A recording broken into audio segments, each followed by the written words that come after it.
Какво се случва с Левски? Гледаме последните резултати, е трагедия. И ще бъде още по-голям. Да се благодарят на Борис. Аз акциите ги давах на Наско Сираков.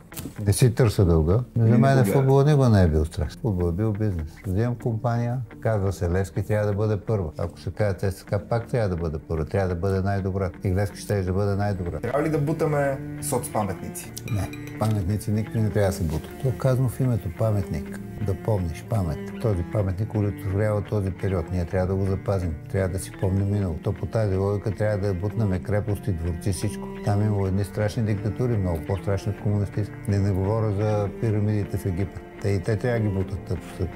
Паметника просто олицетворява една епоха, която ние трябва да я помним. Защо трябва да бутаме паметникът? Не сме го изживяли този период. Кирил Петков. Палячо. Комсомол на ГЕРБ. Слави Трифонов. Предател. Излага хората. Те развалиха собственото си правителство за дребни пари. Но вие предложихте на Слави Трифонов